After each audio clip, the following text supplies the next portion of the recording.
Imaginez un pays brutalement bouleversé par la guerre.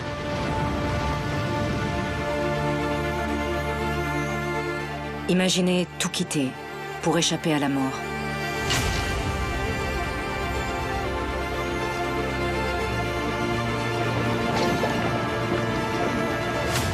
Imaginez un peuple entier livré à lui-même. Imaginez la peur, la détresse, la faim. Le gouvernement a déserté. Il n'y a plus de banques, plus de médecins, ni de police. Il ne reste que le chaos. Ce pays, c'est la France.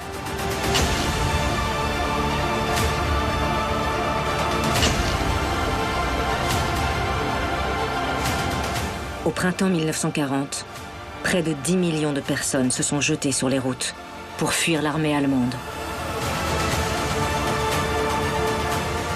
Ce déplacement de population a pris de telles proportions qu'un seul mot s'est imposé pour le nommer, l'exode.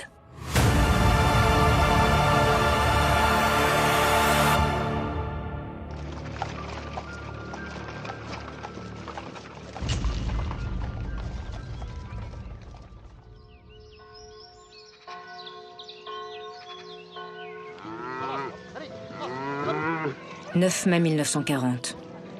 8 mois déjà que la France est en guerre. 8 mois que des millions d'hommes sont mobilisés. Mais Allemands et Français se livrent une guerre étrange, sans manœuvre, sans combat. Du nord au sud, le pays s'est installé dans cette attente. La vie s'écoule dans la torpeur d'un printemps qui ressemble à l'été. Personne n'en doute. La tragédie de la Grande Guerre ne se reproduira pas. La France est debout et elle est forte. Les Boches, on les aura. Les gens avaient confiance quand même que la France gagnerait la guerre. On avait confiance dans notre armée, puis on avait la ligne Maginot. On n'envisageait certainement pas que ça se déroulerait de cette façon-là. Le 10 mai, dès l'aube, la nouvelle tombe comme un coup près. À Paris, le président du Conseil, Paul Reynaud, garde son calme. Pourtant, la guerre, la vraie, vient d'éclater.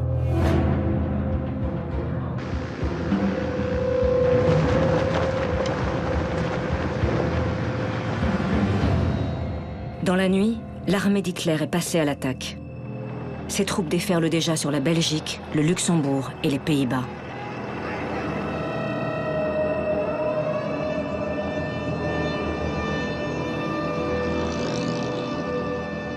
Adrienne Bastonnier, une adolescente belge, est prise sous le feu. Soudain, un hurlement sinistre fend l'air. Les sirènes, l'alarme. C'est la guerre. La guerre.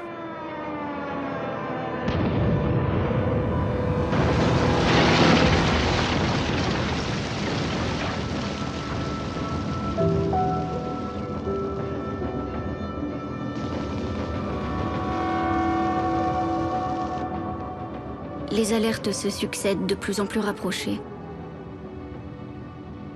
On habite les caves, jour et nuit. On prie avec ferveur.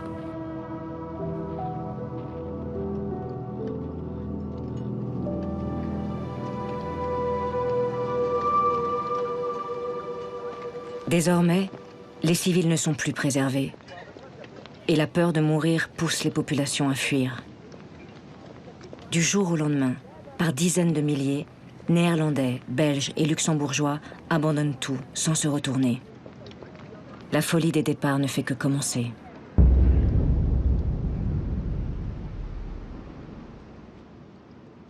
Il y avait donc mon grand-père, maman, le petit frère et moi. Et on est partis à pied. Chez René, comme dans la plupart des familles, les hommes sont au front. Femmes, enfants et vieillards partent donc seuls. On poussait le landau du petit, parce que lui, il n'était pas question qu'il marche, à 3 ans. Moi, je marchais. Enfin, t'es pas une bonne marcheuse encore. Il fallait dans leur idée rejoindre la Meuse et puis descendre.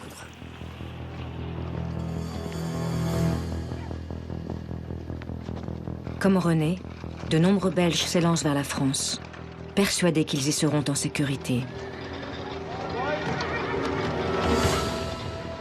Ils sont tous animés d'un même credo. Jamais les Allemands n'atteindront Paris. Paris sera toujours Paris, la plus belle ville du monde. Malgré l'obscurité profonde, son éclat ne peut être assombri. Les Parisiens partagent aussi cette confiance. La guerre est loin. Restaurants et cabarets affichent complet. Benoît de Groult, une jeune mondaine, témoigne de cette insouciance. Pendant que je dînais hier à Saint-Germain-des-Prés, la grande bataille d'Occident commençait.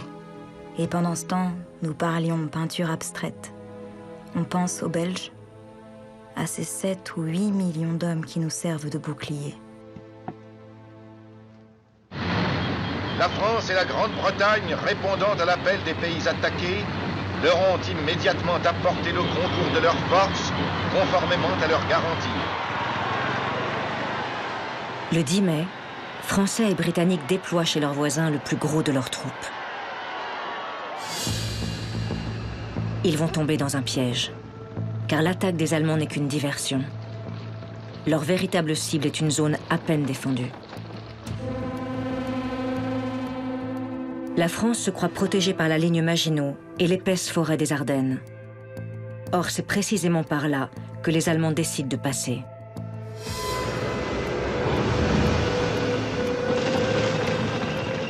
Bientôt, 200 chars et 130 000 hommes foncent à l'assaut de ce massif réputé infranchissable.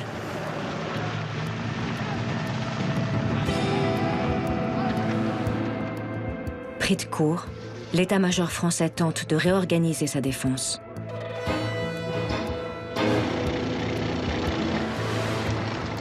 Pour laisser le champ libre au mouvement de troupes, la population des Ardennes est évacuée.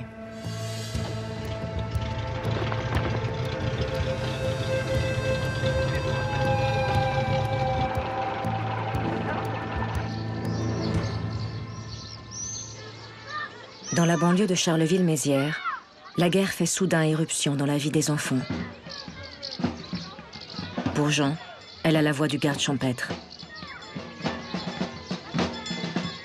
Le tambour avise à la population, par ordre de la préfecture des Ardennes, vous êtes obligés d'évacuer immédiatement. Des voisins qu'on fréquentait d'habitude avaient une grande charrette à bras. On a chargé les valises dessus. Il y avait des leurs, il y avait des notes. Alors la charrette, elle était bien chargée, je vous dis. Hein. En avant-marche sur la route. On est parti le 12 mai 40 pour traverser donc la France, pour aller dans les Deux-Sèvres.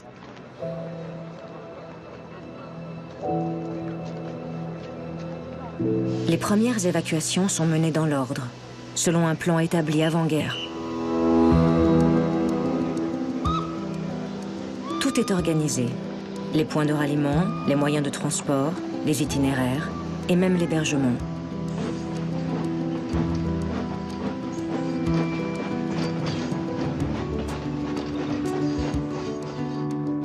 Les communes d'accueil à travers la France ont été pourvues en vivres et en stock de vêtements.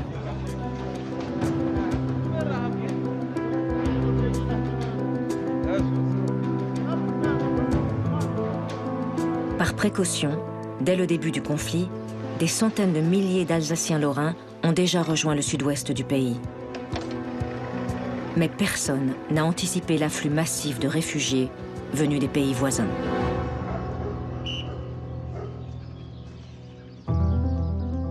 Dès le 12 mai, des Néerlandais, des Luxembourgeois et des centaines de milliers de Belges déferlent sur les routes du nord de la France. Bientôt, ils seront 2 millions.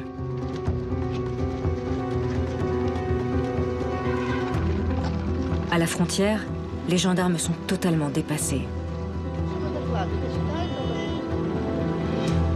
La jeune Adrienne Bastonnier est prise dans ce flot irrésistible. Sans formalité, nous passons d'un pays à l'autre. Il est 5 heures, 6 peut-être.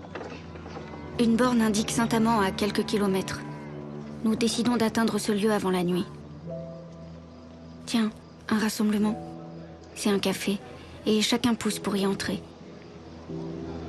La tenancière se démène comme un diable, tout en traitant ses clients de boches du Nord.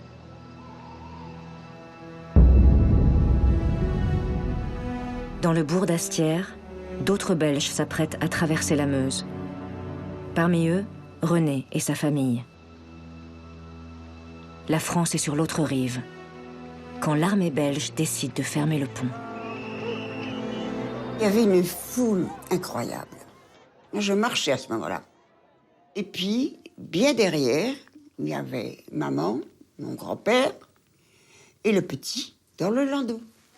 Je les appelle. Maman, maman, où es-tu? Viens. Puis jamais de réponse.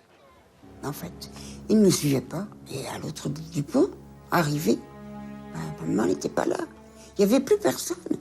Je me suis mis à pleurer, mais je veux maman. Et c'est assis et que je n'ai pas revu. Ni maman, ni le grand-père, ni mon frère, bien sûr. Voilà.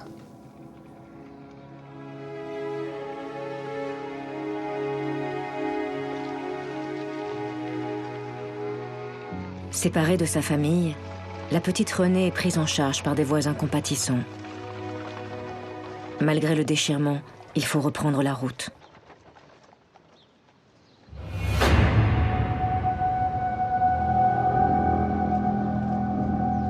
Le 13 mai, contre toute attente, les Allemands s'emparent de la ville de Sedan.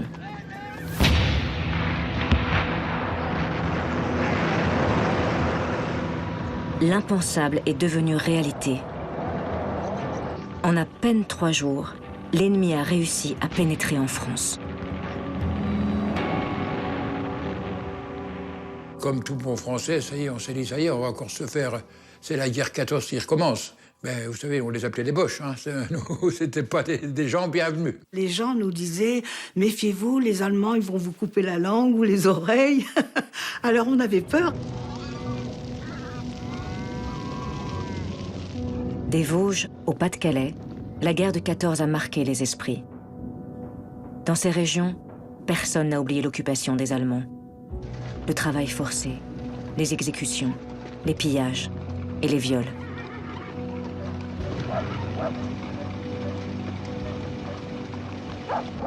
La terreur s'empare alors des populations.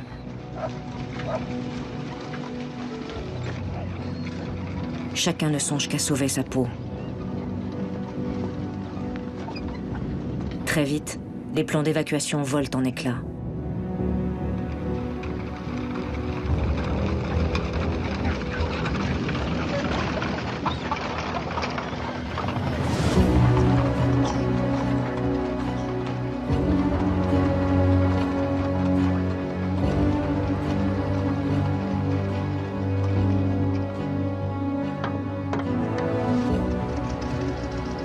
Lors d'une mission de reconnaissance, le pilote Antoine de Saint-Exupéry découvre l'ampleur de cette migration intérieure.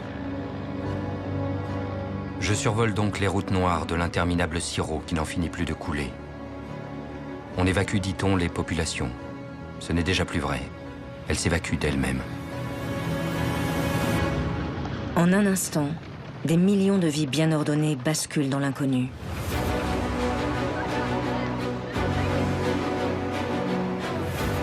Dans l'urgence, chacun emporte ce qu'il a de plus précieux.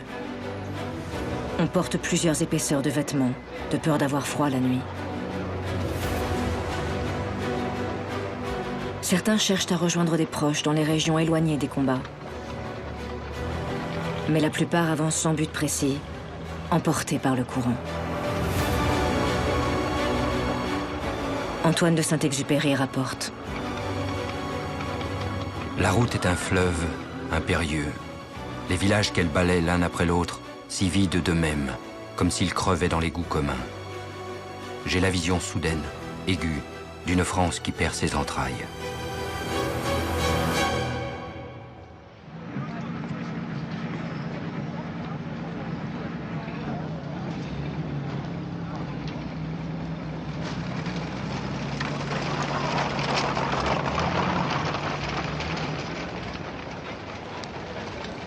On était serrés sur les routes.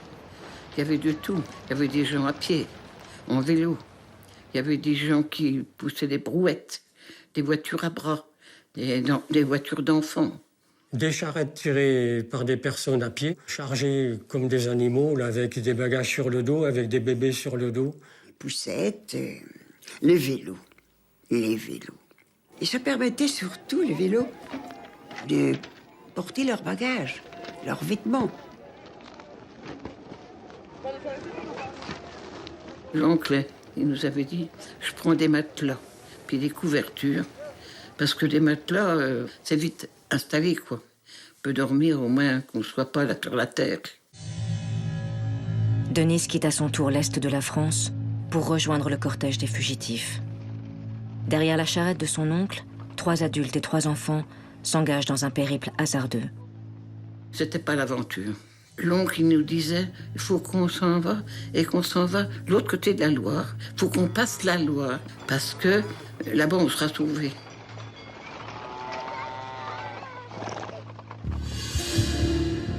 Chacun veut croire que les grands fleuves parviendront à stopper les Allemands.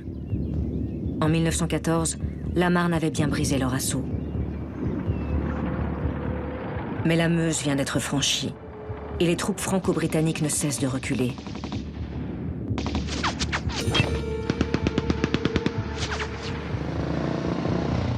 À Montcornet, dans l'Aisne, le colonel Charles de Gaulle tente une contre-offensive pour barrer la route qui mène à Paris. En vain. Malgré l'âpreté des combats, la Wehrmacht poursuit sa progression.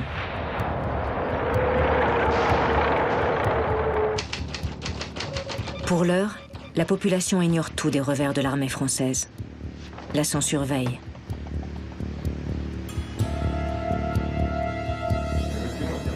En réalité, les généraux ne sont absolument pas préparés à cette guerre éclair, mais leur impuissance est soigneusement occultée. Il ne faut pas affoler les Français.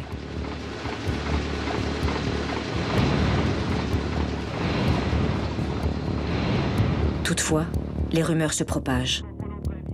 À Paris, Benoît de Groult commence à douter. Paris est menacé, paraît-il.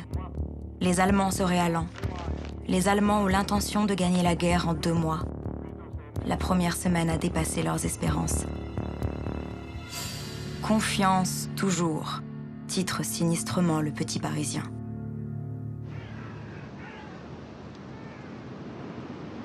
Mais les nouvelles ne parviennent plus aux Français dispersés sur les routes. Ils affrontent de leur côté le calvaire de l'errance. Trouver de l'eau, se nourrir, dormir à l'abri. Sur la route, tout se réduit à l'essentiel.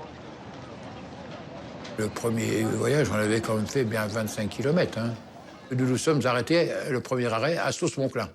Alors là, un cultivateur du coin nous a hébergés, nous avons couché dans sa grange, sur du foin, bien content d'être déjà au chaud.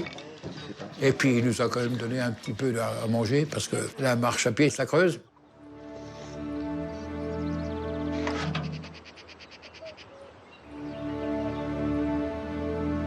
La contagion des départs a déjà frappé des communes entières. La vie s'est arrêtée comme sous l'effet d'un cataclysme qui aurait anéanti tous ses habitants.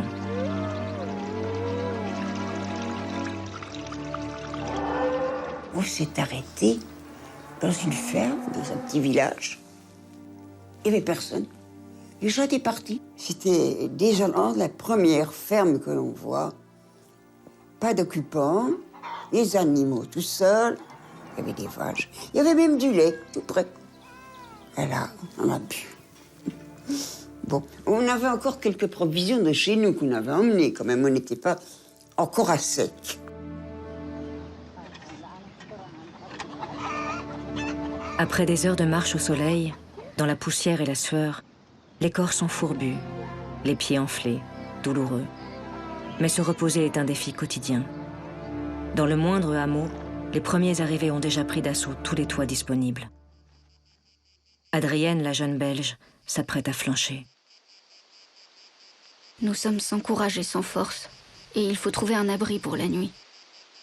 Allons-nous dormir à la Belle Étoile ? Nous dénichons une masure abandonnée. Elle est déjà pleine de réfugiés et des cris de bébés rendent la situation plus pénible. Nous nous glissons dans un foin poussiéreux.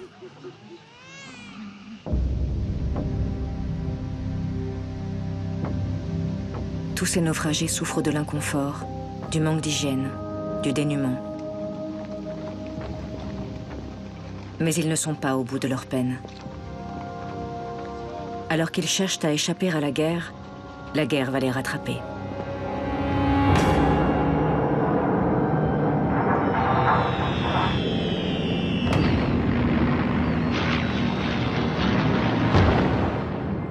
À partir du 15 mai, un déluge de feu s'abat sur les villes où les réfugiés ont fait étape.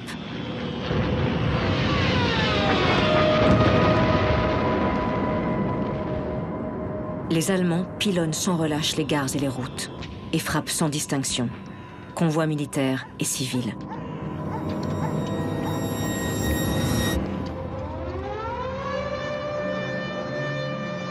Compiègne, Arras, Douai et Amiens sont dévastés. Tout d'un coup, dans la nuit, il y a eu des sifflements terribles. C'était une bombe incendiaire. Il y avait les carreaux qui descendaient. Il y avait les portes qui s'ouvraient. Ces bombes incendiaires-là, ça sortait par tous les côtés, par les fenêtres, partout en bas. C'était dur, les bombardements, c'était dur. Parce que je ne comprenais pas pourquoi on nous tirait dessus. Fauchés par la mort, des milliers de réfugiés gisent sous les décombres.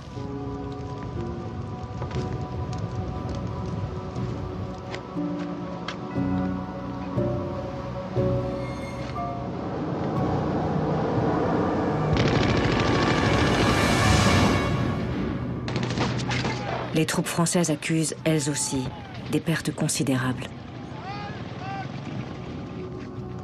Malgré la résistance héroïque de quelques unités, beaucoup se rendent sans combattre.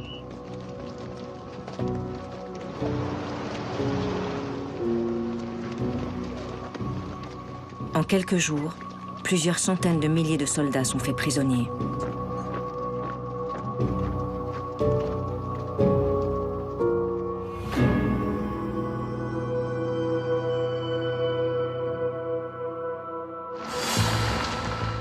Le 19 mai, après seulement 9 jours de combat, la panique gagne le sommet de l'État. Face au désastre qui s'annonce, Paul Reynaud remanie le gouvernement. Le maréchal Pétain est appelé en renfort et le général Weygand nommé à la tête de l'armée. On espère que le prestige de ces deux héros parviendra à sauver la France. Confiant en ses chefs, confiant en ses soldats, le pays n'a plus qu'un devoir, vaincre, qu'une seule pensée, vaincre. Mais les Allemands foncent déjà vers la Manche et descendent vers la Somme. La nasse se referme peu à peu sur 1 million de soldats français, belges et britanniques.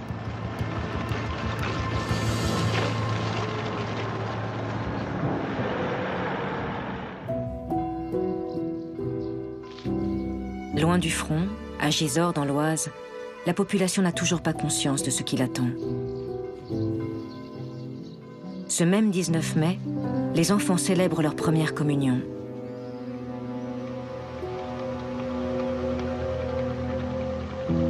Quand soudain, un spectacle inhabituel vient troubler les festivités. Les premières vagues de réfugiés traversent la ville en silence.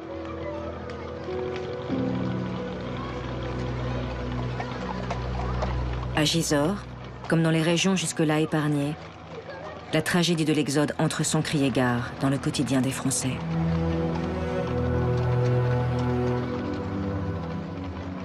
Je voyais sur la route passer beaucoup de gens, beaucoup de voitures, beaucoup de choses, et je m'étonnais, je me disais, mais pourquoi est-ce qu'il y a tant de monde qui passe sur la route comme ça? Moi, je ne pouvais pas imaginer qu'un jour, j'allais partir comme ça. L'immatriculation de ces voitures nous permettait de suivre finalement l'avancée des Allemands. Ça nous inquiétait quand même, parce qu'on disait quand est-ce que ça va s'arrêter. Le passage de ces convois dépenaillés contredit tous les discours rassurants qui ont jusque-là bercé les Français. Pire, Comme une onde de choc, la panique se propage. La contagion des départs gagne la Picardie, la Champagne et la Normandie.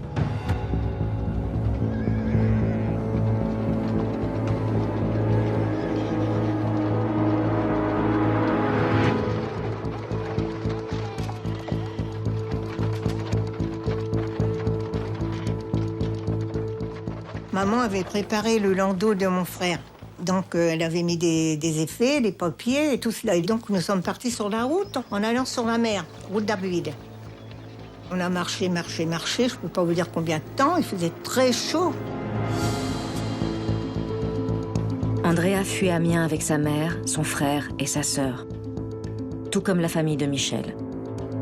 Tous viennent grossir la marée qui s'écoule vers l'ouest ou le sud du pays.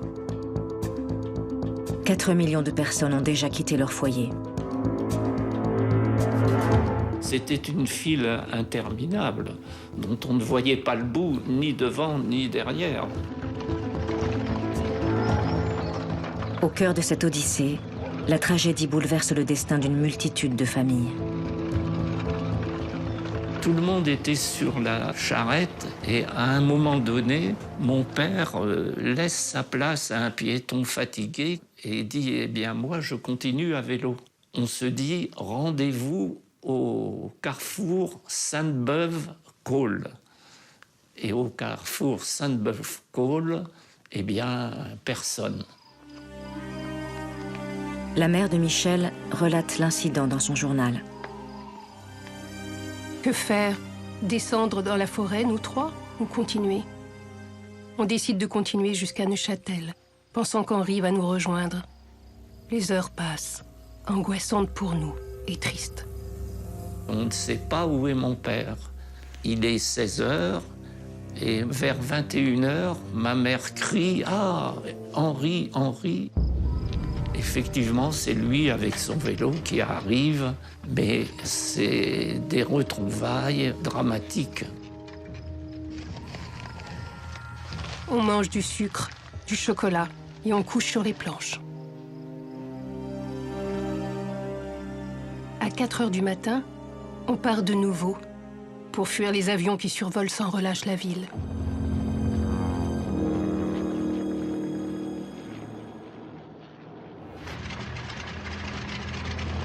Dans cette guerre où l'aviation joue le premier rôle, les raids aériens harcèlent constamment les réfugiés.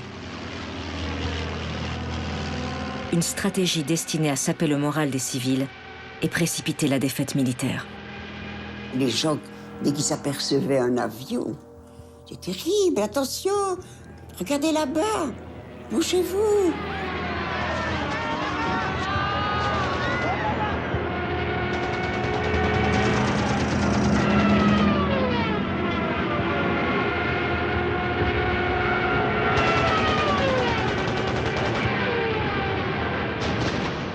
Nous, on se mettait dans les fossés, il y en a qui couraient dans les champs, on se faisait tuer.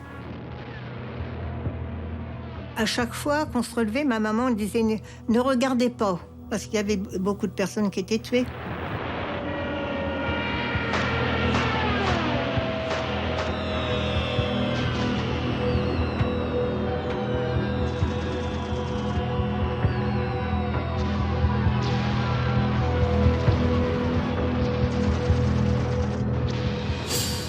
Puis les animaux, les chevaux, dans les fossés, il y a une odeur pestilentielle, ça sent mauvais, c'est pas croyable.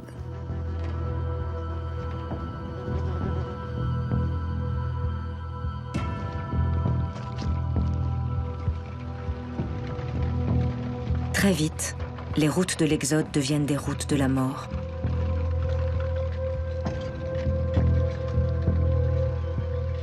Il y avait une femme qui vient nous demander si on avait un outil pour faire un trou.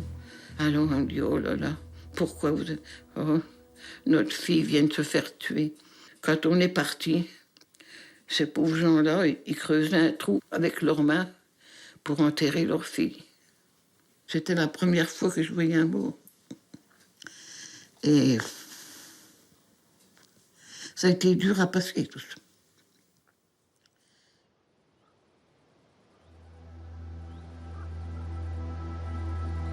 Parfois, cette terreur venue du ciel ébranle la raison des plus fragiles.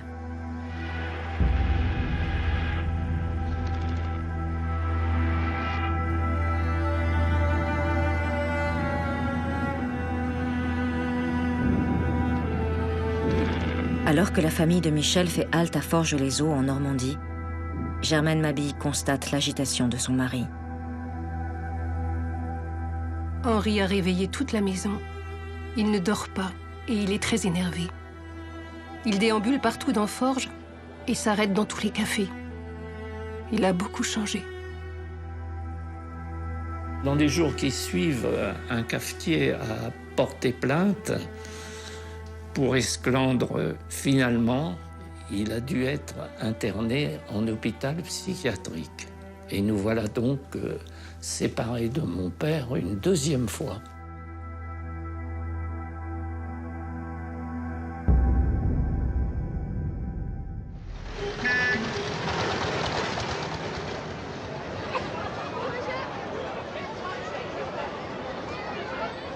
Dans les derniers jours de mai, plusieurs centaines de milliers de réfugiés échouent dans la capitale.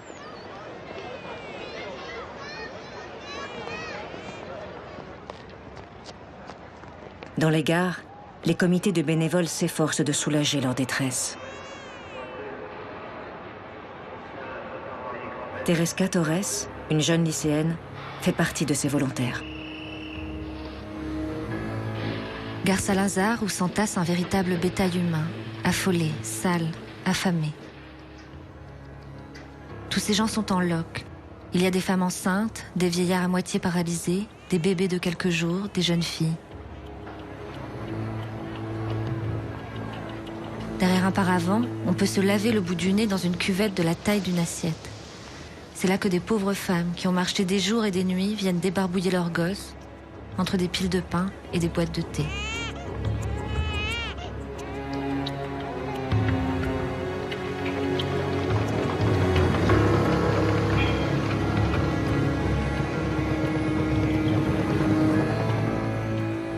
Pour la plupart de ces malheureux, Paris n'est qu'une étape temporaire. Dirigés vers la centaine de centres d'accueil répartis dans la ville, beaucoup espèrent y trouver quelques heures de répit. Mais les 25 000 places prévues s'avèrent vite insuffisantes. D'immenses dortoirs s'improvisent alors dans les gares et dans les lycées. Des campements s'organisent même sur les trottoirs jusqu'en banlieue.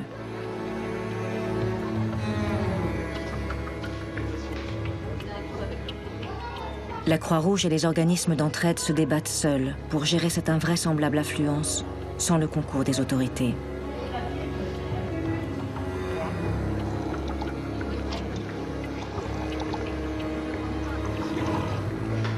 Le colonel de La Roque, à la tête d'un important réseau de bénévoles, fustige l'incurie du pouvoir.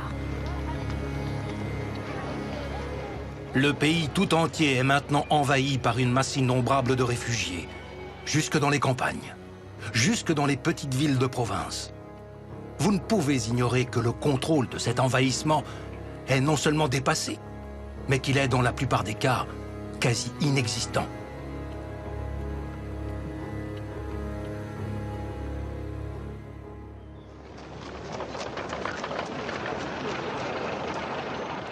Mais le gouvernement a bien d'autres préoccupations. Il est aux abois. La France est en train de perdre ses alliés. Le 28 mai, 2 semaines après les Pays-Bas, la Belgique capitule. Les Britanniques, eux, commencent à rapatrier leurs troupes, encerclées sur les plages de Dunkerque.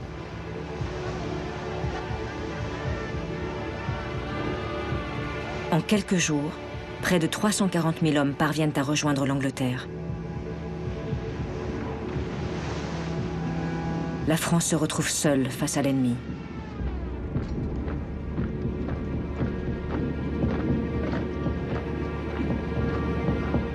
À Paris, l'inquiétude gagne Benoît de Groult. Nous commençons à sentir un petit vent de défaite nous souffler dans le dos. Les événements se rapprochent de nous comme des chasseurs et commencent à nous cerner. Notre horizon libre se rétrécit, du nord à l'est. Début juin, de la frontière belge jusqu'à Abbeville, les côtes de la Manche sont aux mains des Allemands.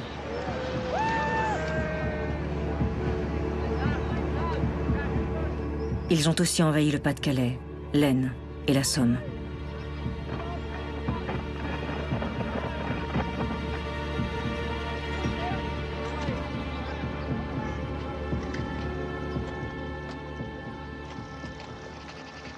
Avec l'accalmie des combats, la frénésie des départs s'atténue. Après des semaines d'errance, de nombreux réfugiés achèvent leur périple dans l'ouest et le sud du pays.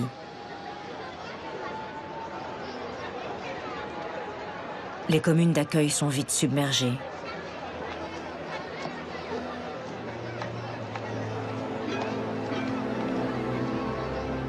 En 4 jours, la petite ville de Lodève dans l'Hérault passe de 6 000 à 12 000 habitants. Lorient et Brest voient aussi leur population doubler. Plus de 150 000 personnes arrivent en Mayenne, 225 000 en Corrèze, et 200 000 évacués des Ardennes atterrissent en Vendée et dans les Deux-Sèvres. Parmi eux, Jean et sa famille. Nous sommes arrivés à Niort et on nous a dit, en arrivant là-bas, non, c'est vous allez à Esnay, c'était à côté de La Roche-sur-Yon.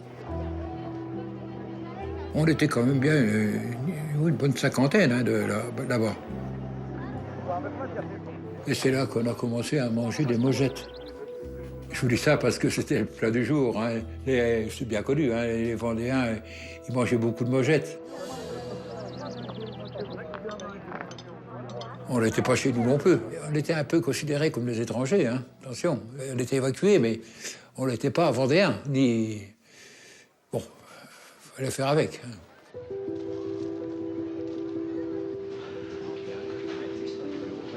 Les nouveaux venus suscitent souvent la curiosité, parfois le rejet. Mais la plupart des communes fournissent des efforts considérables pour les accueillir. L'heure est encore à la solidarité.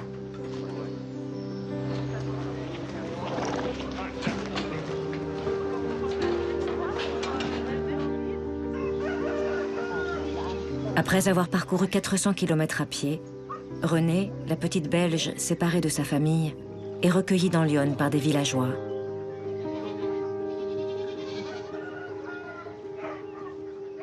Moi, je participais à la vie de la famille. Et on m'avait demandé d'aider dans le jardin. Et je ramassais des dorifores. Je n'avais jamais fait ça. Chez moi, on n'avait pas de jardin. Et puis, on m'a prêté un vélo et on m'a appris à faire du vélo. J'ai appris à faire du vélo. Je ne le savais pas. Les beaux dimanches de printemps, quand on allait à Robinson, danser sous les lampions tremblants. Andrea et les siens sont hébergés par un fermier du Maine-et-Loire. Après avoir été sous le feu, c'était un havre de paix. Quand on allait à Robinson, les beaux dimanches de printemps.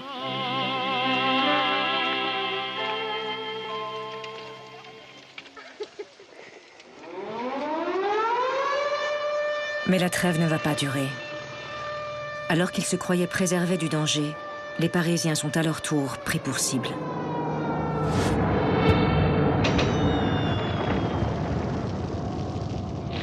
Paris a reçu le baptême du feu. Des escadrilles allemandes ont lancé près de 1100 bombes sur la capitale et sa banlieue. Le 3 juin, la ville lumière est durement frappée. La jeune bénévole Teresa Torres est bouleversée. Aujourd'hui, à 1h15 de l'après-midi, la horde germanique a bombardé mon Paris. 900 victimes, dont 250 morts.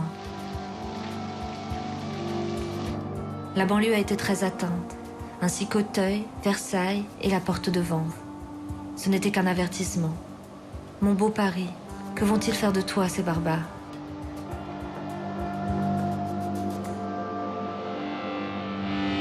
L'arrivée des Allemands est imminente. Il faut sauver ce qui peut encore l'être. Le personnel du musée du Louvre s'affairent plusieurs jours durant pour évacuer les œuvres les plus prestigieuses. Près de 4000 sont expédiées en province. Parmi elles, la Joconde, la Victoire de Samothrace, la Vénus de Milo. Dans l'urgence, on évacue aussi l'or de la Banque de France. Il est acheminé vers les États-Unis, le Canada et les colonies pour échapper à la voracité des Allemands. Mais il est déjà trop tard pour sauver la France. Le 5 juin, la Wehrmacht déclenche la dernière phase de l'invasion. En 3 jours, les lignes françaises sont enfoncées sur la Somme et dans l'Aisne. Comme un rouleau compresseur, les Allemands foncent vers la Seine.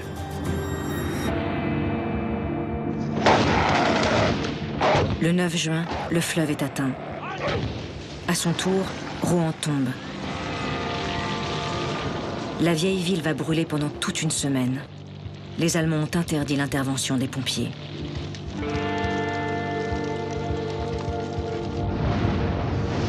Ce même jour, le Havre est en flammes. L'armée française a détruit les stocks de pétrole pour les soustraire à l'ennemi.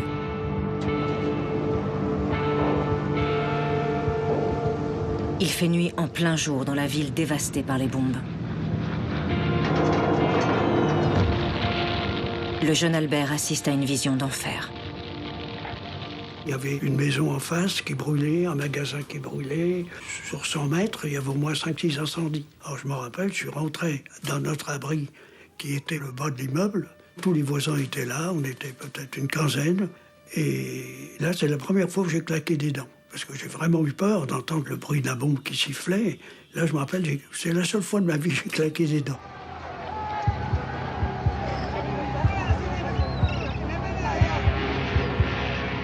Des dizaines de milliers d'habitants cherchent à fuir par la mer. Mais le port du Havre est constamment pilonné par les Stukas. Je vois un avion allemand, puis je vois des espèces de torpilles de trucs longs là, tomber sur ce bateau-là, et le bateau coupé en deux et coulé.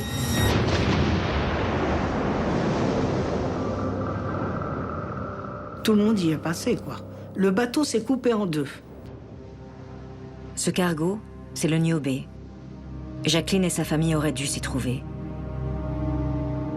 Mais au moment de monter à bord, la petite fille s'est perdue dans la bousculade. Ses parents ont rebroussé chemin pour la chercher.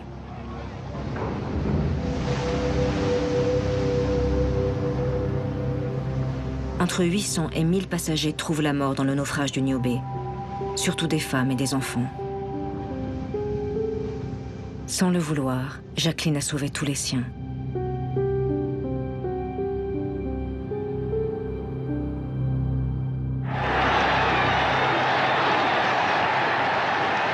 La dichiarazione di guerra è già stata consegnata agli ambasciatori di Gran Bretagna e di Francia. Le 10 juin, l'Italie entre en guerre aux côtés de l'Allemagne. Les dizaines de milliers de réfugiés qui ont atteint les Alpes, la région lyonnaise et la Provence sont pris en étau. La situation de la France est désespérée. Fini les mots d'ordre optimistes. En entendant Paul Reynaud, Benoît de Groult est frappé par son changement de ton. La France a traversé de plus rudes épreuves. La France ne peut pas mourir. Reynaud pleurait ce soir à la radio. Il a conjuré l'Amérique d'intervenir. Il n'est déjà plus temps. L'ennemi envahit la France à la vitesse d'un homme à cheval. Mais il n'y aura pas de limite à cette marée-là.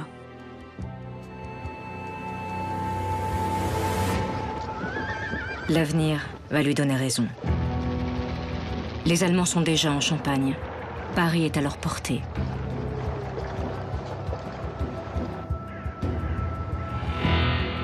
Au sommet de l'État, c'est le sauve-qui-peut généralisé. Ce 10 juin, le gouvernement au complet quitte la capitale en cachette et déclenche ainsi la panique chez les Parisiens. Commence alors le plus invraisemblable déplacement de population que la France ait connu. En quelques heures, c'est un raz-de-marée. Les commerçants commençaient à fermer aussi pour partir. On avait peur de même plus avoir à manger, puis on avait peur que les Allemands détruisent Paris.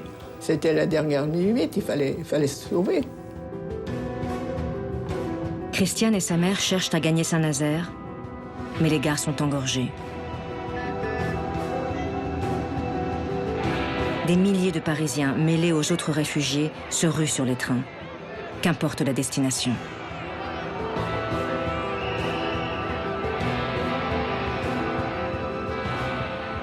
On fait la queue pendant des heures pour atteindre les quais. Mais les centaines de rames, affrétées par la SNCF, ne suffisent pas à absorber ce déferlement. On a réussi à monter dans le train et le train était bourré. Les gens étaient debout du côte à côte, même dans les water, il y avait encore des gens debout. Et je crois bien qu'il y en a qui sont partis sur les marchepieds.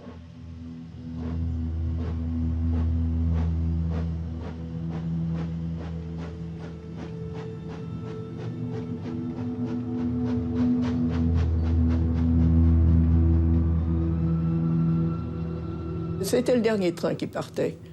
On partait par le dernier train et les gens se sauvaient vraiment. On se sauvait, on avait peur, on se sauvait.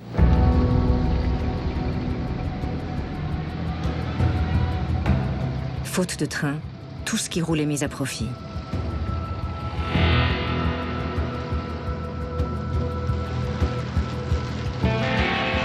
En 3 jours, Paris perd 2 millions d'habitants.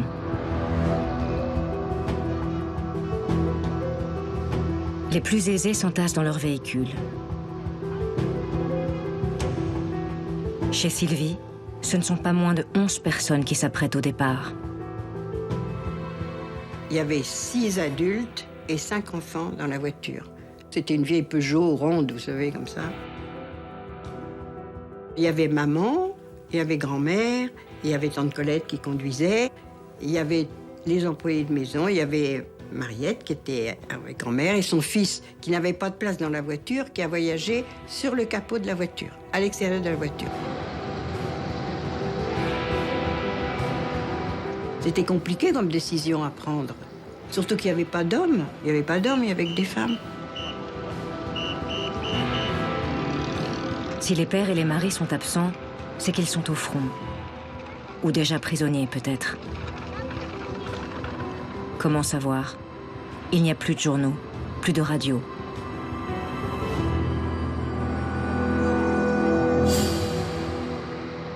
Trop âgé pour combattre, Léon Verte est englouti dans un embouteillage monstrueux. Comme lui, les 2/3 de la population parisienne ont pris la route. Il n'est pas possible qu'il reste à Paris une seule auto. On n'imaginait même pas que Paris en pût contenir autant.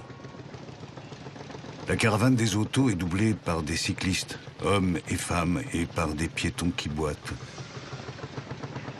On roule un moteur étranglé en seconde, le plus souvent en première, de 20 mètres en 20 mètres. Puis c'est un arrêt de 6 ou 7 heures au soleil.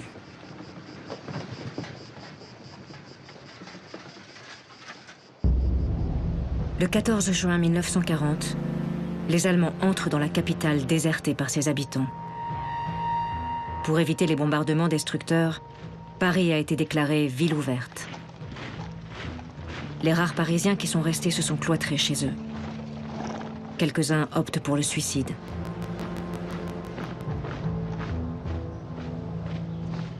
La nouvelle sidère le monde entier. Paris est tombé. Auf dem Eiffelturm wird die Reichskriegsflagge gehisst.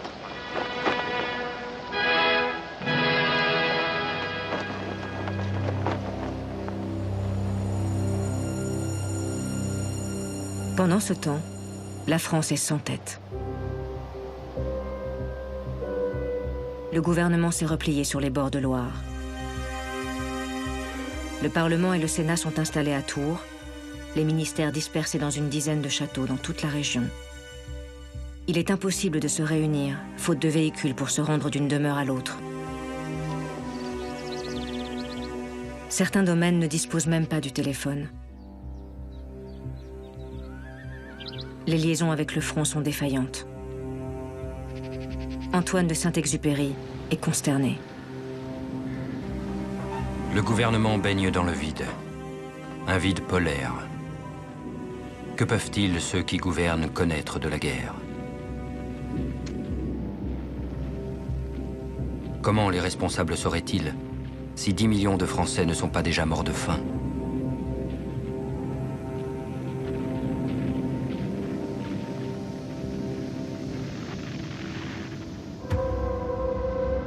Le désarroi du pouvoir précipite le chaos.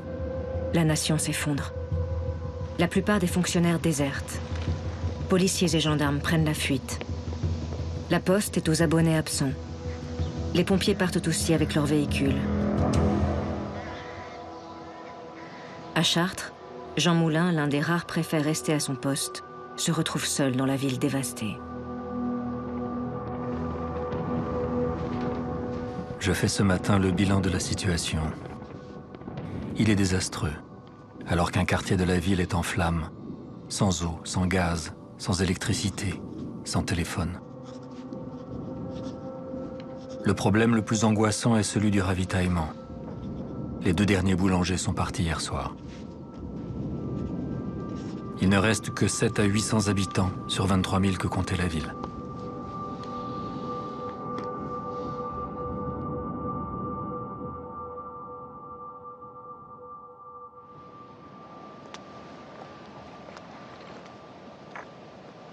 À la mi-juin, 26 départements sont dépourvus de forces de l'ordre.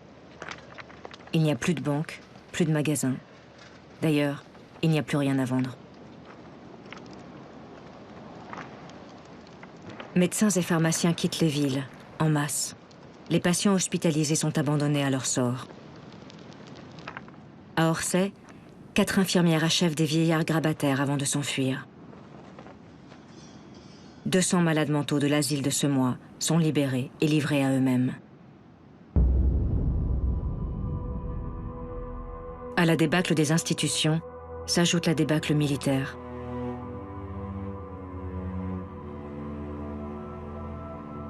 Sur les routes encombrées, des milliers de soldats se replient en désordre. La vision de cette armée en déroute accroît le désespoir des réfugiés. Léon Verte témoigne. Pour la première fois, j'ai vu, sans armes, la tête vers le sol, des fantassins isolés, marchant comme des aveugles, comme des ombres débraillées,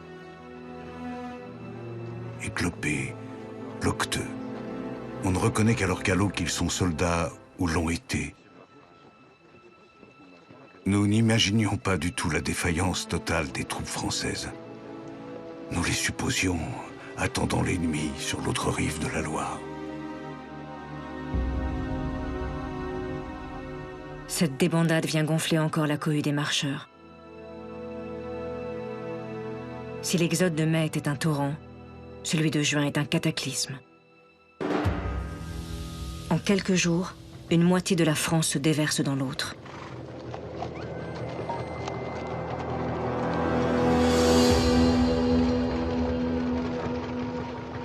Désormais, 8 millions de personnes sont exilées dans leur propre pays. Englué dans ce magma humain, le journaliste Lucien Rebattet écrit « De gigantesques bivouacs apparaissent en plein champ. Les naufragés échoués là sont livides sous leurs emplâtres de crasse et de poussière. Des femmes dorment à terre dans des manteaux de vison. Des Packard et des Rolls-Royce sont devenus roulottes, des oripeaux pendus à leurs fenêtres. Dans l'espace de 3 jours, la France vient de sauter à reculons 10 siècles.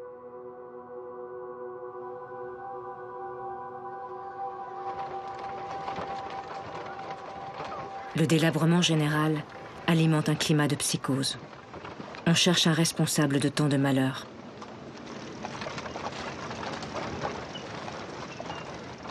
On accuse alors les agents de la 5e colonne, des espions allemands soi-disant infiltrés dans la population pour semer la confusion. On se méfiait de la 5e colonne. Alors on était très soupçonneux. Et on avait repéré 2 femmes au grand pied. Alors on s'est dit, ça doit être des Allemands déguisés.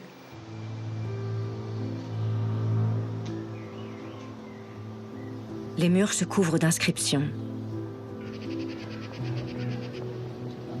Les rumeurs les plus folles circulent.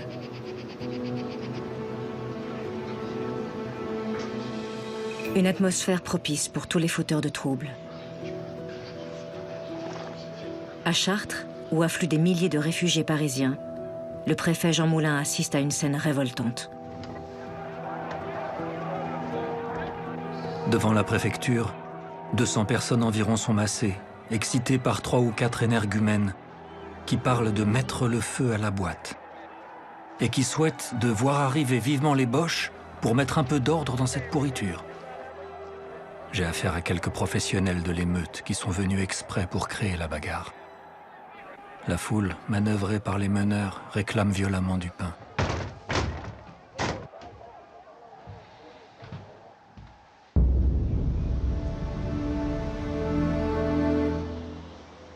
En un mois à peine, la France est devenue un gigantesque radeau de la Méduse. Dans ce naufrage, l'identité de chacun se désintègre au fil des kilomètres. Les bagages devenus trop lourds sont renversés dans les fossés. Les souvenirs de toute une vie se dispersent. Les voitures sont abandonnées par manque d'essence ou en raison de panne. Leurs occupants grossissent encore l'immense foule des marcheurs. Passer la Loire devient leur unique obsession.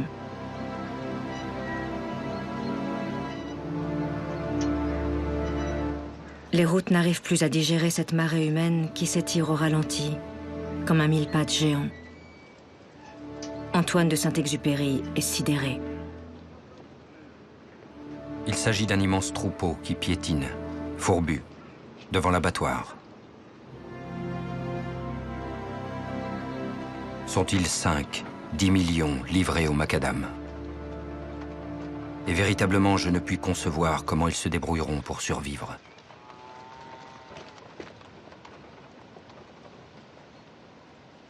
Ma mère, elle dit, je vais aller voir dans le village s'il n'y a pas une épicerie, quelque chose, pour avoir à manger. Alors, mon frère, il nous dit, venez, il y a un jardin. Il dit, il y a des oignons, des ail et tout ça, des échalotes.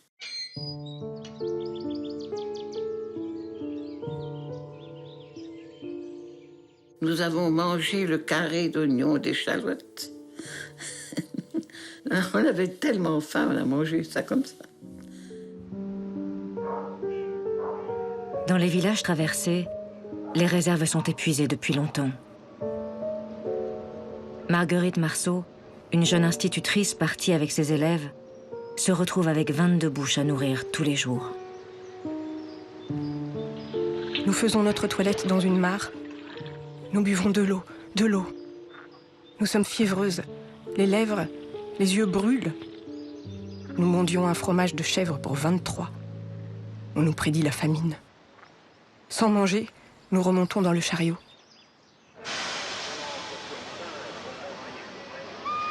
Dans les trains, la question du ravitaillement est encore plus dramatique.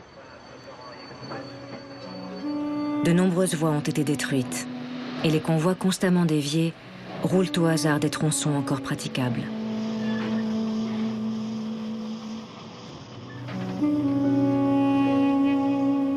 Malgré son jeune âge, Robert apprend vite à se débrouiller.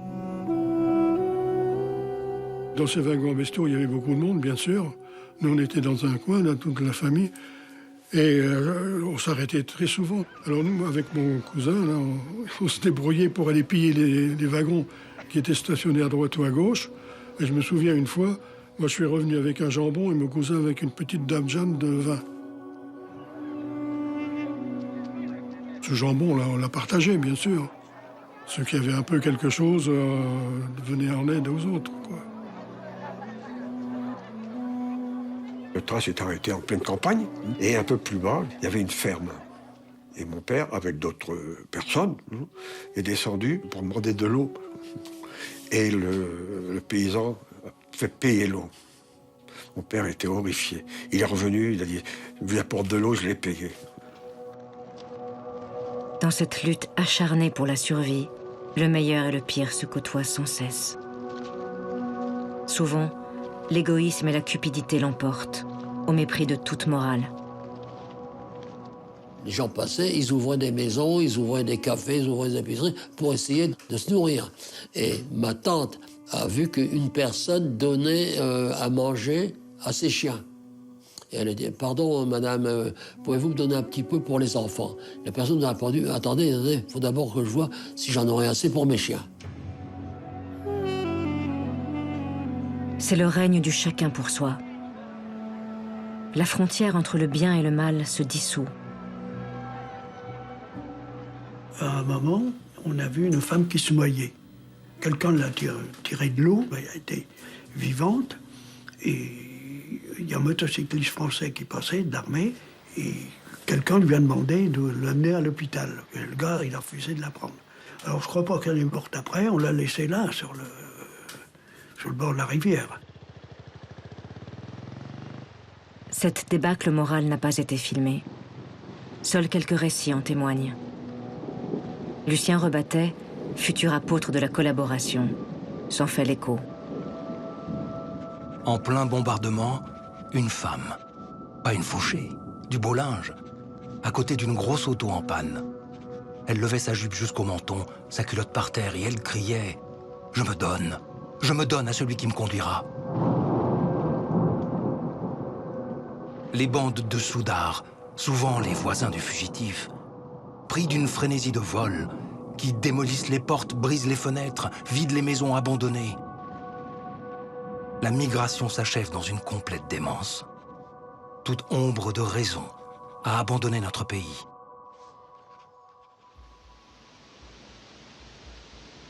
Le dernier acte de cette tragédie va se jouer sur la Loire. Le fleuve royal est le dernier rempart naturel qui subsiste pour stopper les Allemands.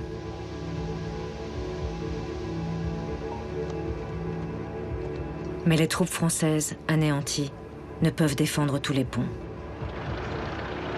Dans un ultime baroud d'honneur, elles les dynamitent. Une stratégie désespérée, lourde de conséquences. Parvenu dans le sud du Loiret, Léon Verte croit enfin toucher au but. On nous crie qu'on ne passe plus la Loire, que le pont de Gien a sauté. Ma femme décide de passer coûte que coûte, à la nage s'il le faut.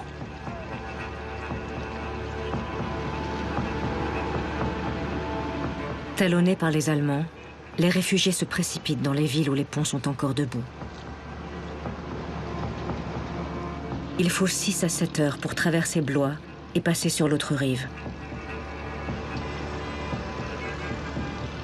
Les derniers ponts sont des goulets d'étranglement. Et les foules de civils qui s'y pressent, des cibles de choix.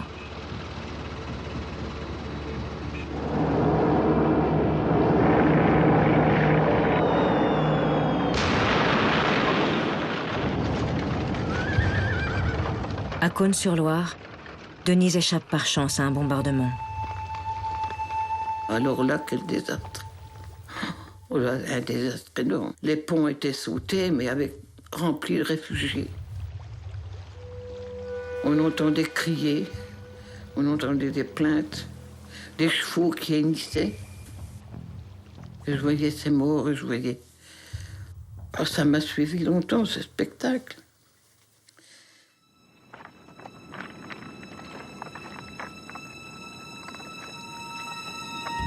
À Gien, Orléans, Sully et Blois, on dénombre des dizaines de milliers de victimes.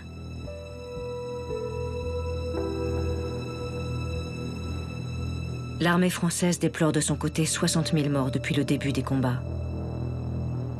Leur sacrifice a sauvé l'honneur, mais n'a pas sauvé la France. Le 16 juin, les Allemands traversent la Loire, à Orléans. Une évidence s'impose. La France a perdu la guerre en 6 semaines, et l'infranchissable ligne Maginot n'a retenu que des illusions.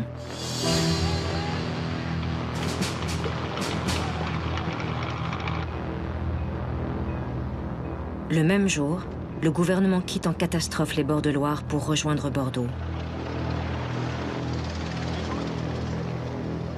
Paul Reynaud jette l'éponge et laisse la place au maréchal Pétain. Le 17 juin, le vieux maréchal appelle à cesser le combat.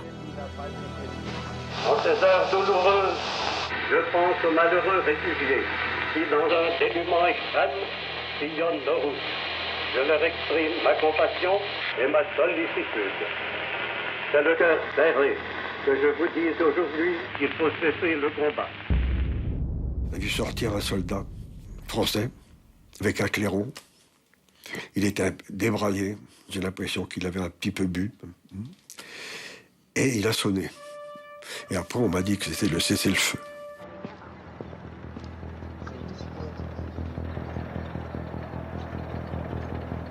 La Wehrmacht peut parachever sa victoire. D'est en ouest, les villes tombent les unes après les autres. Laval, Rennes et Metz, le 17 juin. Le Mans, Nantes et Belfort, le 18. Fuir les Allemands est devenu inutile. Ils sont maintenant partout.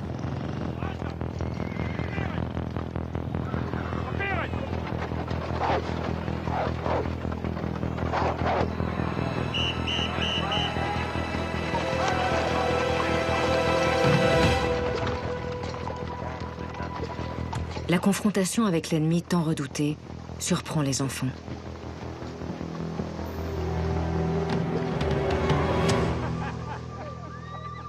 Ce qui nous étonnait, alors là, c'était que des jeunes. Dans l'armée française, il y avait déjà beaucoup de vieux, que là, on voyait des types de 18, 20 ans, les officiers 30 ans. Ça a été un choc. Alors que nous étions désespérés de voir nos soldats qui étaient perdus sur la route, ils sont arrivés avec des véhicules, des athlètes, torse nu, bien bronzés, heureux. Ça nous a marqué. On s'attendait à voir des brutes épaisses, des violeurs. Et alors, ce que tout le monde a été étonné, mais qu'il ne faut pas dire, c'est qu'ils étaient corrects. J'ai jamais entendu dire autant le mot correct. Disciplinés, les troupes de la Wehrmacht appliquent la consigne. Se montrer polis et amicales envers les vaincus. Les soldats se mettent en scène aux côtés d'habitants visiblement conquis.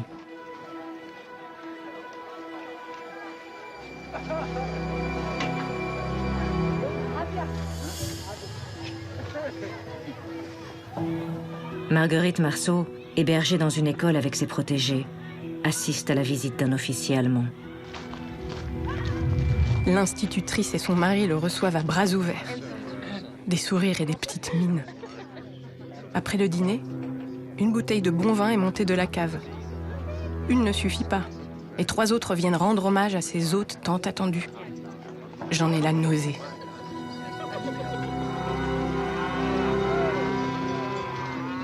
Certains Français sont séduits, mais beaucoup comprennent que cette correction n'est qu'une façade. Car l'envahisseur ne tarde pas à tomber le masque. Ils avaient tous les droits. Ils allaient dans les fermes, ils réquisitionnaient tout. Ils allaient au restaurant, ils demandaient une omelette de 50 œufs pour 2 personnes. Ils étaient là en vainqueurs.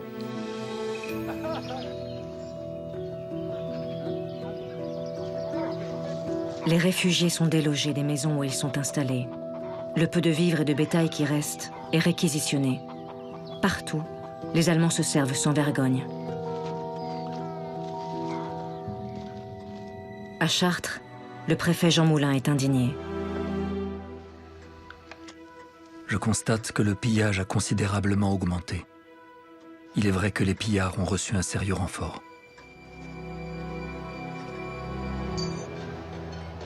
Je vois un soldat allemand sortir à 4 pattes d'une bijouterie. Ailleurs, c'est par auto entière, quand ce n'est pas par camion, qu'officiers et soldats enlèvent les tissus, les conserves, les bouteilles.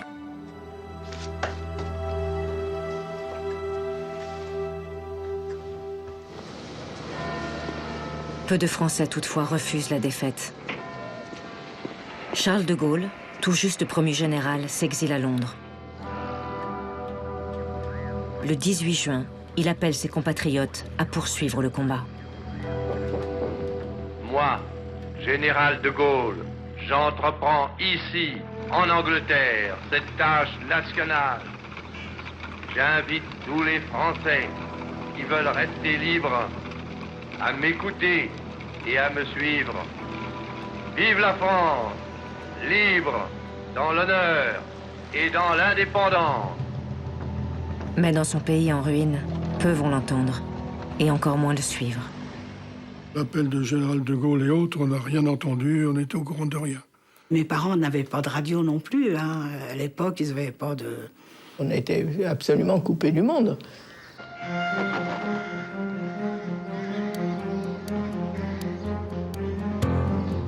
Le 22 juin, l'armistice est signé. Définitivement vaincue, la France accepte les conditions imposées par Hitler. Cette fois, la nouvelle se répand comme une traînée de poudre. La tristesse submerge les réfugiés. D'autres, en revanche, manifestent une joie sans mélange. Marguerite Marceau s'en désole. J'apprends la signature de l'armistice, que certains réfugiés célèbrent en dansant toute la nuit avec les Allemands. Jamais je n'aurais pu imaginer un tel spectacle.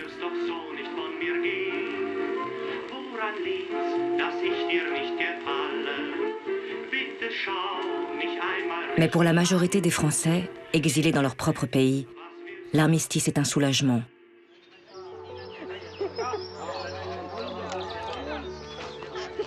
Il signifie la fin du cauchemar et l'espoir du retour.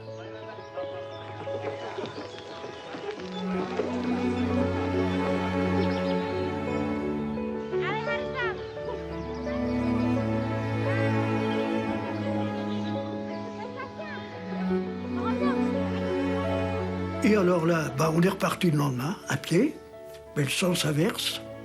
On était entourés par les Allemands. Bon, on ne pouvait plus rien faire. Il n'y avait plus qu'à rentrer à la maison.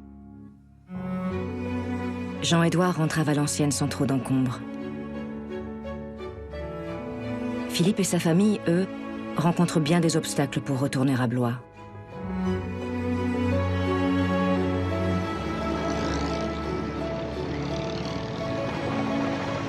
Durant tout le trajet de remontée vers le nord, des gendarmes nous ont empêchés de prendre la nationale 10 et nous ont déviés vers l'est, si bien que nous nous sommes retrouvés dans un petit village qui s'appelle Chabris, sur les bords du Cher. La ligne de démarcation était sur le Cher et venait de fermer quelques heures auparavant. Désormais, la France est coupée en deux. Au nord, la zone occupée. Au sud, la zone libre. Pour circuler de l'une à l'autre, les Allemands exigent un Ausweis, un sésame très difficile à obtenir.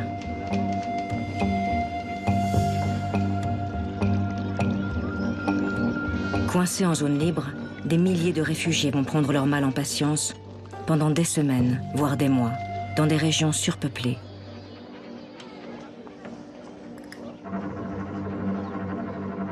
Pour les adultes, une attente pénible placée sous le signe de la pénurie. Pour beaucoup d'enfants, un délicieux goût de vacances.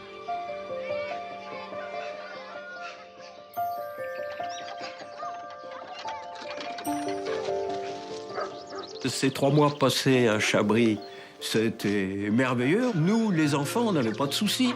On avait de quoi manger. On prenait nos vélos pour aller chercher du beurre à la ferme. Je me souviens de ces balades à vélo.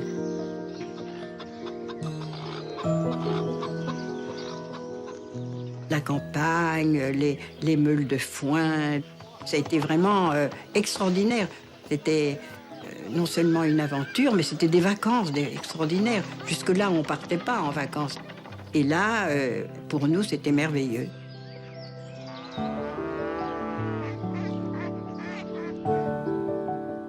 Réfugiée à Lourdes, Madeleine Nicolas est pressée de rentrer au Havre. Un voyage de plus de 1000 km qu'elle va faire à vélo. On emploie des ruses de Sioux pour essayer d'obtenir un laissez-passer. Il n'y faut pas compter. Défense même de quitter Lourdes. Tant pis, nous circulerons sans papier.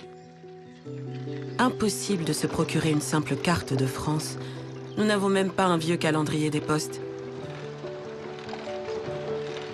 En quelques jours, elle gagne Poitiers et parvient à passer en zone occupée. Le ravitaillement est nettement plus facile qu'en zone libre. Nous dénichons une livre de beurre. Depuis 2 mois que nous n'en avions pas vu. Nous en mangeons avec tout. Sardines beurre, légumes beurre, poires beurre. En quittant la ville, nous voyons 2 camions bondés de prisonniers français. Les malheureux, quand reviendront-ils chez eux?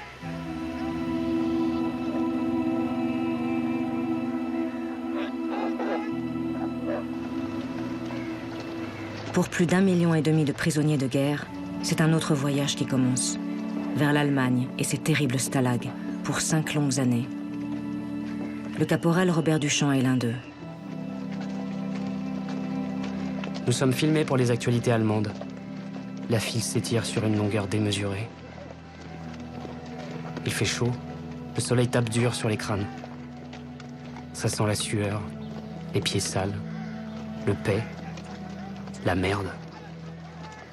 Nous n'avons pas de ravitaillement, ni à midi, ni le soir.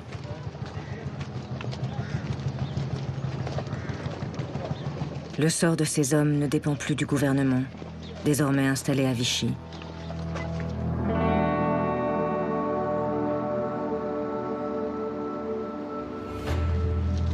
Le 10 juillet, le maréchal Pétain obtient les pleins pouvoirs à une écrasante majorité.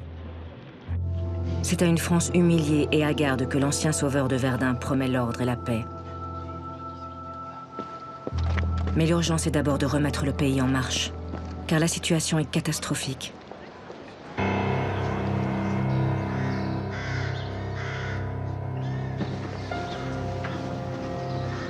Une grande partie du territoire est en ruine. Les routes dévastées, les chemins de fer désorganisés, l'essence manque. Et 8 millions de Français doivent retrouver leur foyer.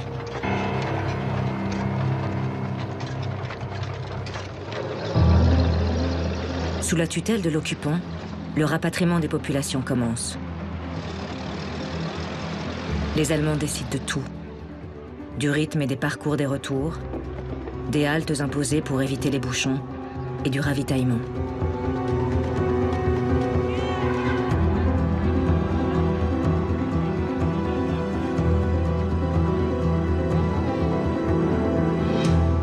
La propagande exalte l'efficacité et la bienveillance de leurs soldats. On allait au ravitaillement, enfin, au rassemblement, pour avoir du pain. Du pain de seigle noir que nous, on a toujours appelé du pain à caca. Et c'est là qu'on s'est aperçu que les Allemands nous filmaient parce qu'ils disaient « Qui en veut ?»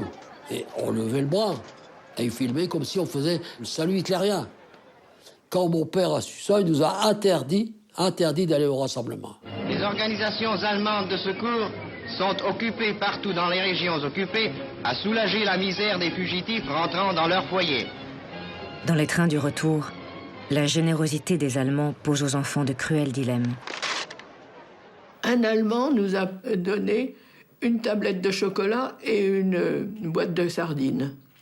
Ça nous a bien embarrassés. Refuser ce qu'il nous donnait, on ne savait pas quelles conséquences ça pouvait avoir.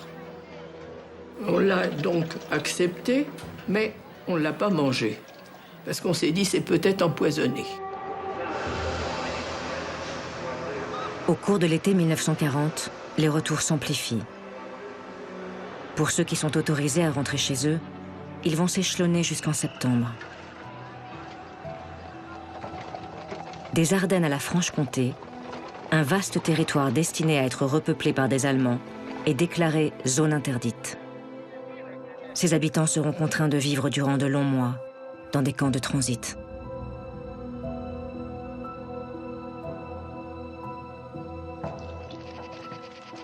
« 900 000 Français font le choix de ne pas rentrer. Certains vont rester durant toute l'occupation dans les régions qui les ont accueillis. D'autres s'y installent définitivement, comme les Ardennais en Vendée. Les Juifs, originaires d'Alsace et de Moselle, annexés par l'Allemagne, n'ont pas le droit d'y retourner. D'autres Juifs n'ont plus d'endroit où aller. C'est le cas de Paul Schaffer et sa famille. Après avoir fui l'Autriche puis la Belgique, le hasard les a conduits dans la région de Toulouse. Et c'est là où on a compris que le retour sera quasiment impossible. Et donc nous sommes restés pour théoriquement nous installer à Revel jusqu'à la fin de la guerre. Mais nous espérions en sécurité sur place. Quelques mois plus tard, toute la famille est arrêtée et déportée. Seul survivant, Paul reviendra s'installer en Haute-Garonne à la Libération. Pour l'heure, la même angoisse taraude tous les réfugiés. Qu'allait-on retrouver à la maison? Est-ce qu'on va retrouver la maison? Est-ce qu'elle sera vidée ou pas? Les destructions et les pillages ont saccagé bien des régions. On a retrouvé la maison pratiquement vide. Tout ce qui avait été pillé a été regroupé dans le cinéma. Donc nous sommes allés là-bas voir si on avait des affaires à nous. On a récupéré un lit. Le père avait décidé de ne pas fermer la maison parce qu'il s'est dit, si je ferme la maison, on va me la démolir. Donc nous sommes partis, maison ouverte, et le chien est resté. Et c'est ce qui fait peut-être que la maison a été protégée. Malgré leur départ précipité, certains ont fait preuve de prudence. C'est le cas de la famille de Bernard. Ma grand-mère avait toujours dans la cave des bonnes bouteilles de vin. Elle ne voulait pas que les Allemands puissent les prendre et les boire. On a fait un trou et on a mis les bouteilles bien rangées avec des planches entre eux. Et on a rebouché, on a remis tas de sable par-dessus et les bouteilles sont restées là. Et quand on est rentré, on a ouvert, il y avait une bouteille de cassée. Malheureusement, à mon âge, j'ai pas pu goûter le vin.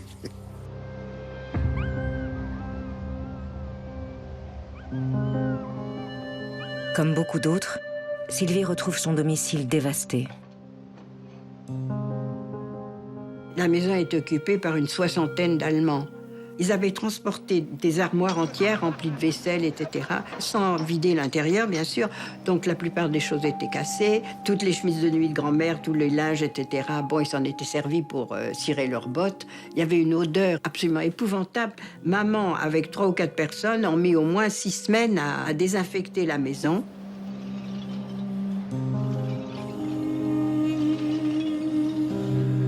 Les régions de la Somme, de l'Aisne, du Pas-de-Calais et des Ardennes sont ravagées. Des centaines de milliers de réfugiés ont tout perdu. Ils doivent pourtant recommencer à vivre. Certains n'en auront pas la force.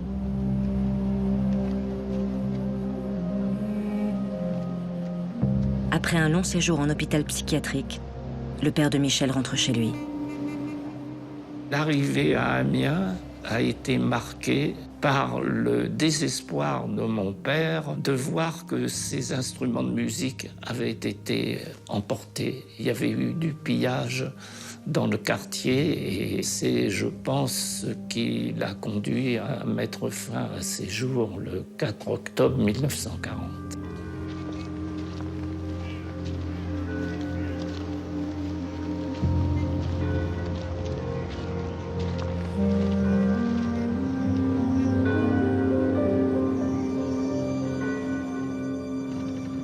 Deux mois après avoir perdu sa famille sur la route, la petite Renée rentre en Belgique. Mais elle ne retrouve ni sa mère, ni son frère. Mon grand-père était rentré et il avait donc raconté qu'ils étaient aussi bombardés très fort. Et puis qu'un jour, le petit Jean-Pierre, il s'appelait Jean-Pierre, mon frère, hein, étant sur les genoux de maman, a été, lui, tué. Et maman blessée dans le ventre.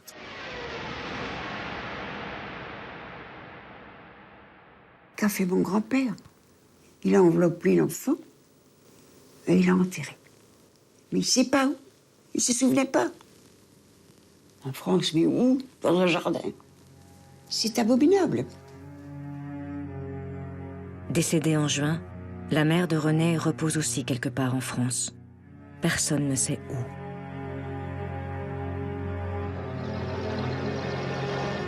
Dans son malheur, la fillette a la chance de retrouver son père. Mais des dizaines de milliers d'enfants perdus dans la grande tourmente sont à jamais séparés de leurs parents. Certains, trop petits, ignorent même leur nom. Comme chaque mercredi à pareille heure, nous allons une fois de plus vous présenter notre émission à la recherche des enfants perdus. Voici le cas de l'enfant recherché numéro 30. Il s'agit du petit Serge de Laune, âgé de 20 jours, qui a disparu le 10 juin dernier. Voici dans quelles circonstances. Dans la France entière, la presse publie d'innombrables avis de recherche et d'appels à témoins. 5 rue de Paris, Pierre Fitte demande nouvelle de son Jacques mari, Lebeau, égaré 9 ans, vers Arpajon. perdu évacuation. Jean-Pierre Lefebvre, 6 ans, perdu le 17 juin. Recherche Georges Sauvage, caporal génie Récompense télégraphe, pour renseignement dernière sur lettre Guillaume le 6 juin. et Dourche-Louise. Partie de chef de Saint-Vite, 9 perdu évacuation. Marthe attend. Pierre Viret, 42 ans, confié à une ambulance d'un convoi militaire. Perrin Gérard supplie tous des nouvelles de sa femme. Famille des chercheurs.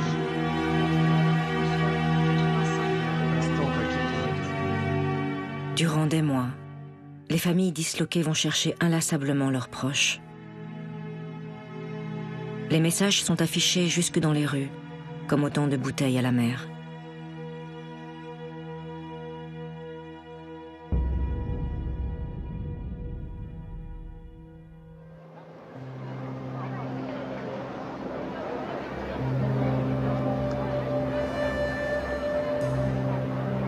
Dans ce pays anéanti, ceux qui avaient pris la route ne peuvent espérer aucun réconfort. Bien au contraire, le pouvoir les montre du doigt. Bouc émissaire d'une inconcevable défaite, le régime de Vichy leur reproche d'avoir précipité la débâcle. Traités de fuyards, culpabilisés, humiliés, ils sont tenus en partie pour responsables de l'effondrement du pays.